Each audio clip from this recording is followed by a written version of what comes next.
এখানে এটি ল্যাপটপ দেখতে পাচ্ছেন। তো ল্যাপটপের মাদারবোর্ডের পার্ট নাম্বারটা হচ্ছে 15341-1 ডেলের। ওকে, ভেগাস টরিস এসকেল কেবিএল। ওকে, স্কাইলেক কাবিলেক। তো এটার প্রবলেমটা হচ্ছে কি, এটা দেখাই কি প্রবলেম হচ্ছে। পাওয়ারটা সব আসে যখন ডিসি মিটার এখানে লাগানো হয়, তখন এর ডিসি রিডিং আসতে হচ্ছে কত 12। ওকে, দেন আমরা যখন পাওয়ার দিই,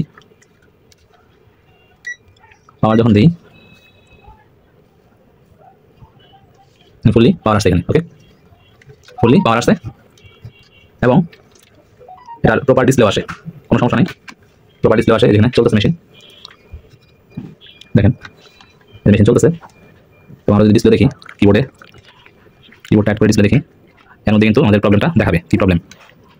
দেখেন কিবোর্ডে যে ডিসপ্লে আছে, ওকে, জি কিবোর্ডটা পাইলাম, বাট এটা বেশিক্ষণ চলবে না, 5 মিনিট। বেশি হলে 5 মিনিট চলবে, 5 মিনিট চলার পরে অটোমেটিক অফ হয়ে যাবে। দেখি, ওয়েট করি আমরা। দেখেন অফ হয়ে গেছে। ওকে, এই যে অফ হয়ে গেছে। এবং এখানে এখন আবার যদি আমরা পাওয়ার দিই, আবার কিন্তু পাওয়ার আসবে।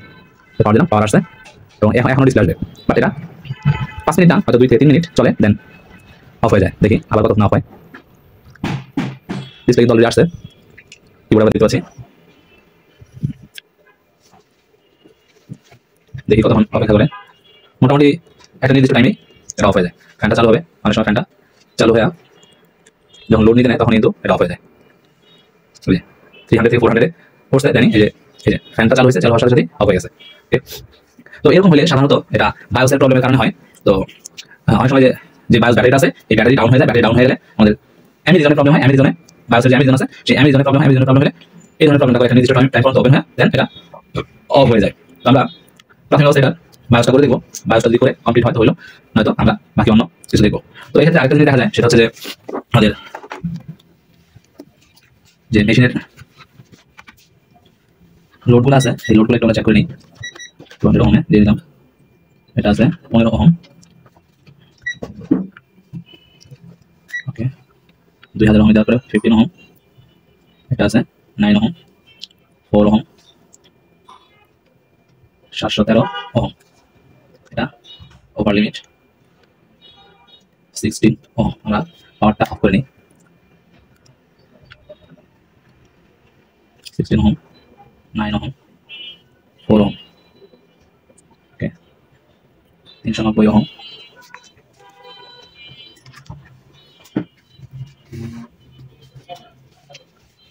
ওকে।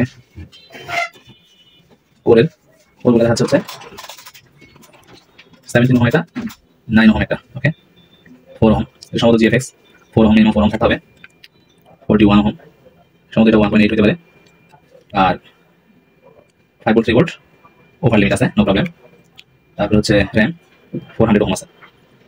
তাহলে দেন হচ্ছে আমাদের 12 নাম্বার পিন, ওকে, 1200 ওহম আছে। এটা যদি আমরা 20 কেটে দিই তাহলে এটা 7.60 ওহম আছে, ওকে,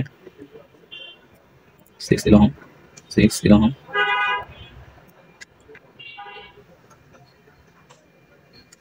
এখানে 20 ওহম দিয়ে দেখাবে না, কারণ ওহম অনেক কম এগুলা। 200 ওহমে দিয়ে দেখি 18,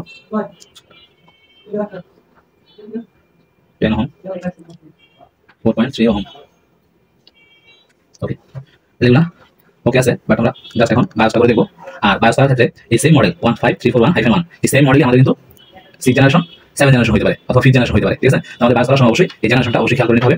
আমরা যেহেতু 7 জেনারেশনের বায়োস করব, 7 জেনারেশনের বায়োসটা ডাউনলোড করতে হবে আমাদের যে অনলাইন থেকে, অনলাইন যে প্ল্যাটফর্মে এটা পাওয়া যায়, টেলিগ্রাম থেকে, আমরা টেলিগ্রামের বিভিন্ন গ্রুপে জয়েন আছি, সেখান থেকে এটা পাওয়া যায়। আমরা বায়োসটা খুলবো এবং এটা নতুন করে দেখবো, বায়োসটা আমি ক্লিন করে দেখবো আমি, ওকে। দেন দেখি আমাদের প্রবলেম সলভ হয় কিনা। বায়োস বসানোর সময় 1 নাম্বার পিনটা কোনটা সেটা আগে কিন্তু দেখে নিতে হবে, যেটা 1 নাম্বার পিন সেটা 1 নাম্বার পিনে বসাইতে হবে।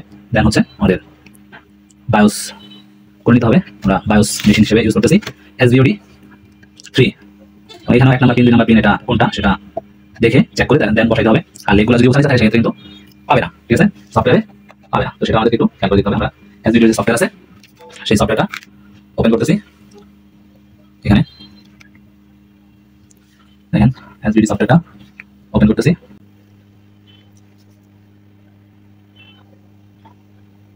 আমরা কিবোর্ডটা লাগাই নিই। এখানে মনে হচ্ছে আমাদের সফটওয়্যারটা কাজ পাচ্ছে না। ল্যাপটপ খুলে লাগাই। এই যে এখন শব্দ হয়েছে, এখন কিন্তু পাইছে। এখন আমরা এখান থেকে মোড অফ প্রোগ্রামার সিলেক্ট করে নেব, এটা হচ্ছে SK25 ফ্ল্যাশ। দেন হচ্ছে এখান থেকে রিড দিব। এখানে যখন টেস্ট পিনস এবং টেস্ট পিনস ওকে পাবে তখন আমাদের এখানে টোটাল ইয়াটা শো করবে, দেখাবে। ওকে, দেন আমরা এখান থেকে রিড দিব। আমরা অলরেডি আমাদের টেলিগ্রাম থেকে আমরা আমাদের যে বায়োসটা আছে সেটা 7 জেনারেশনের, সেটা আমরা অলরেডি ডাউনলোড করে নিয়েছি। এখন আমাদের যে বায়োসটা আছে সেই বায়োসটা আমরা রিড করতেছি। আমাদের ল্যাপটপের যে বায়োস সেটা আমরা সংরক্ষণ করব। তো এখান থেকে রিড কমপ্লিট হয়েছে, ভেরিফাই ওকে, সেভ দিব। আমরা যেই ডেস্কটপে যেখানে ডাউনলোড করছি সেখানে এটা রাখি। ওকে, এটা আমাদের যে কোম্পানি সেই কোম্পানির নামে দিই। ওকে, এখান থেকে শুধু রিনেম করে আমাদের কোম্পানিটা রাখি, কারণ অনেক সময় দেখা যায় যে এটা ছাড়া ডিসপ্লে আসে না, তখন এটা নিয়ে কাজ করতে হয়। ওকে, GLC-BKT ব্যাকআপ। ওখানে এটা তো রিভিশন কিছু নাই, তো আমরা দিলাম না, জাস্ট ওটা নাম্বার আর এটা দিলাম, GLC ব্যাকআপ সেভ করে দিলাম। এখন আমাদের আরেকটা জিনিস বিষয় দেখা আছে, সেটা হচ্ছে যেটার ম্যানেজমেন্ট ইঞ্জিন অ্যাড্রেসটা কত। ম্যানেজমেন্ট এগুলো শর্টকাট হয়ে গেছে, এগুলো ডাটা পালাই দিচ্ছি এই জন্য।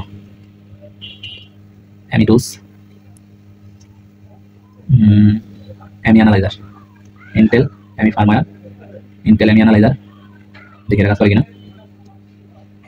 বের করলাম।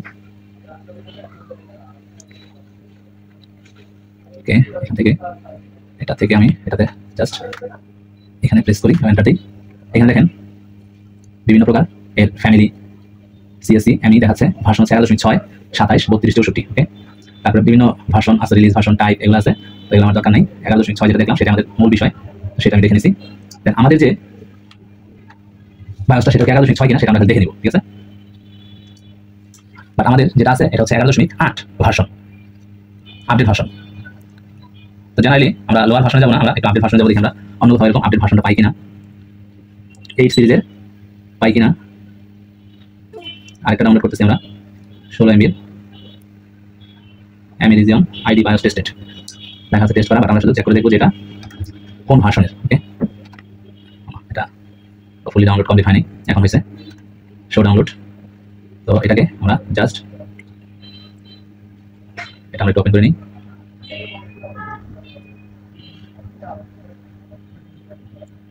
এখান থেকে জাস্ট এখান থেকে আমরা এন্টার দিই। হ্যাঁ, এটা পাইছি আমি 11, 8, 50, 34, 60। এটা পাওয়া গেছে, বাট এটার মধ্যে কিন্তু ইয়াটা লেখা নাই কোন ভার্সনের, সেটা কিন্তু লেখা নাই। এটা একটা কোন জেনারেশন সেটা কিন্তু লেখা নেই। দেখি ডেল, ভেগাস, টরিস, SQL, KVL, কাবিলেক, এত অ্যামাজন তো টেস্টেড। ওকে, বাট এটা কিন্তু জেনারেশনটা আমি দেখতে পাচ্ছি না, জেনারেশনটা জানাটা কিন্তু একটু জরুরি দরকার। ওকে,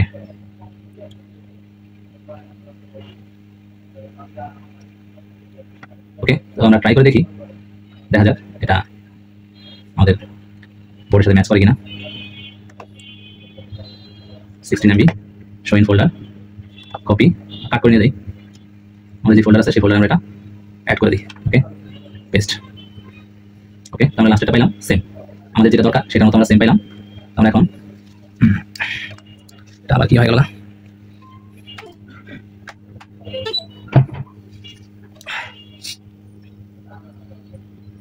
রিড টেস্ট পিন। ওকে, ওকে, যেহেতু আমরা তো রিড আগে করে নিছি, এখন ওপেন করবো এবং এই লাস্টে আমরা রাইট করে দিব।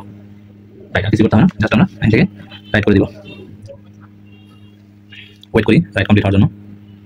তো রাইট কমপ্লিট হয়ে গেছে, আমরা এখন বোর্ডে আবার সেট করে দিব। এটা লাস্ট আগে বোর্ডে সেট করে দিব। সেট করার সময় অবশ্যই আমরা খেয়াল রাখবো 1 নাম্বার পিন কোনটা।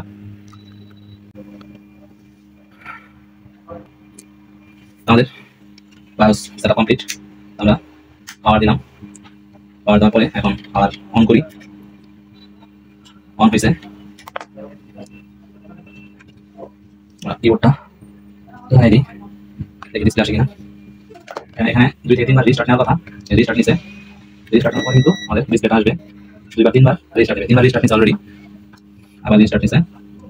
এবার রিস্টার্ট নিলে হয়তো স্টেবল হবে। পাওয়ার দেখা যাক, 4 বার রিস্টার্ট নিছে। 4 বার রিস্টার্ট নেওয়ার পরে ফ্যান স্পিড দেখেন, অনেক ফ্যান স্পিড, এই ফ্যান স্পিডটা কমে আসবে। ডিসপ্লে আসছে, ডিসপ্লে আসছে এবং ফ্যান স্পিডটাও কমে আসবে কিন্তু। ওকে, দেখতে পাচ্ছেন ডিসপ্লে আসছে। ওকে, আবার অফ হয়েছে, আবার অন হবে। ওয়েট করি, দেখি আমাদের সেই প্রবলেম হয় কিনা, পেছন চালাই দেখতে হবে। ডিসপ্লে আসবে অবশ্যই, ডিসপ্লে আসছে। আমাদের ফ্যান স্পিডটা কিন্তু কমতে হবে, ফ্যান স্পিড না করলে কিন্তু আমাদের ডিসপ্লে থাকবে না। ফ্যান স্পিড কমে হাই, ফ্যান স্পিড কমে গেলে কিন্তু আবার অফ হয়ে যাবে। একটু ওয়েট করি, fan speed so high, display আছে এখনো। প্রয়োজন আমরা এটাকে অফ করে আরেকবার অন করবো, অন করি।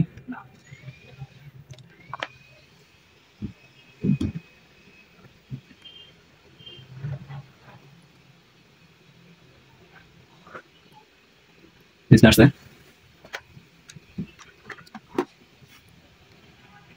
দেখতে পাচ্ছেন কিবোর্ডে লাইট জ্বলতেছে, কিবোর্ডে লাইট জ্বলতেছে, যে ডিসপ্লে আসছে। কি পরিমাণ টাইম এটা থাকে সেটা আমরা এখন চেক করবো, চেক করার পরে আমরা ফাইনালি রিপোর্ট দিব।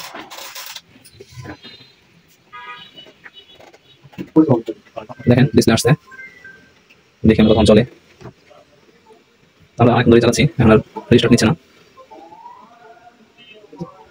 Problem is okay, thank you. তো আমরা যখন ভার্সনটা 11.8 দিছি তখন আমাদের ফ্যানটা অতিরিক্ত ঘুরছে। এখন দেখেন ফ্যান কিন্তু তখন ফ্যান কন্টিনিউয়াসলি ঘুরছে, এখন কিন্তু ফ্যান ঘুরতেছে না, বাট ডিসপ্লেও আসছে। ওকে, এবং এখানে একটা মেসেজ দিত মেল ফাংশন ম্যানুফ্যাকচারার ইরোর একটা এরকম একটা কিছু দিত। তো এখন কিন্তু আমরা যখন এটার যে 11.6 যে ভার্সন আছে CSCME ভার্সন, সেই ভার্সনটা আমরা যখন দিছি এখন কিন্তু আমাদের সেই প্রবলেমটা নাই, এবং ফ্যানটাও কিন্তু এখন প্রপারলি ঘুরতেছে, অতিরিক্ত ঘুরতেছে না, অতিরিক্ত স্পিডে ঘুরতেছে না।